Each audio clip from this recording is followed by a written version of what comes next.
এই সরকার আসার পর পর্যন্ত আমরা কোনো নিরাপত্তা পাই নাই। অবশ্যই সরকারের উপর আস্থা রাখতে পারতেছি না, কারণ অতীতে উনি 4 মাস চলে গেছে এ পর্যন্ত। এই এক সপ্তাহে কয়টা রামিসার মতো কয়টা মেয়ে হত্যা হয়েছে। বাবাদের সামনে থেকে হাত থেকে টেনে নিয়ে ধর্ষণ করে তাদেরকে শেষ করে দেওয়া হয়। এই ক্ষেত্রে আমরা আসলে দাবি জানাই, ওনার আজকে যদি রামিসার জায়গায় ওনার মেয়ে হইতো তাহলে উনি কি করতো? আমারও 2টা মেয়ে, আমি একজন সাধারণ মানুষ, আমি সে বিবেচনা দিয়ে আজকে আসছি। আর কত রামিসারে আপনার বলে দিলে তারপরে ওরা মুখ খুলতো, ওরা সজাগ হইতো। রামিসার বাবার মতো আমিও বিশ্বাস চাই না।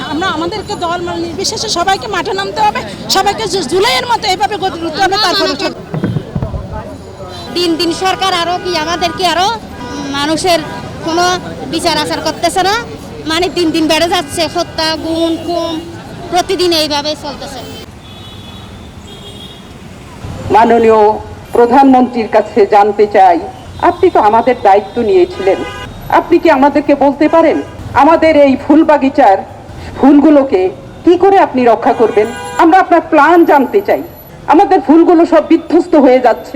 আমরা আমাদের বাচ্চাদেরকে চাইল্ড ম্যারেজ, বাল্য বিবাহ, চাইল্ড অ্যাবিউজ, শিশু নির্যাতন, আমার সোনামণি এগুলো পড়ে পড়ে বড় হয়েছে। কি অধিকার নিয়ে সে আমার এই সুন্দর দেশে বড় হচ্ছে? আমাদের প্রশ্ন, মাননীয় প্রধানমন্ত্রী, আমরা বলতে চাই, আপনি কি ভেবেছেন, আপনি কি ভাবছেন, আপনি কি ব্যবস্থা নিয়েছেন আমাদেরকে জানাবেন। আপনি ব্যবস্থা নিতে নিতে আমাদের ফুলগুলো তো শেষ হয়ে গেল, আমাদের বাগানগুলো একদম শেষ হয়ে গেল। মাননীয় প্রধানমন্ত্রী, আমাদের আপনার মতো অত জ্ঞান নেই। মা এবং নারী দোষী, সকল দোষীকে দ্রুত, এই ধরনের দোষী মানে যারা খুন ধর্ষণে ব্যস্ত, এদেরকে দ্রুত বিশেষ ট্রাইব্যুনালে বিচারের ব্যবস্থা করতে হবে। মাদক মুক্ত বাংলাদেশ গড়ার পদক্ষেপ গ্রহণ করতে হবে, কারণ মাদক মানুষকে অমানুষে পরিণত করে।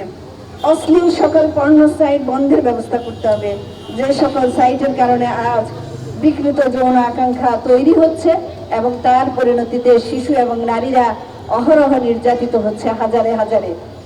বাংলাদেশে প্রতি মাসে গড়ে 300 করে হত্যার ঘটনা ঘটে থাকে। সারা বৎসরে আপনার প্রায় 3,500 মানুষ খুনের শিকার হয়। মা যথাযথভাবে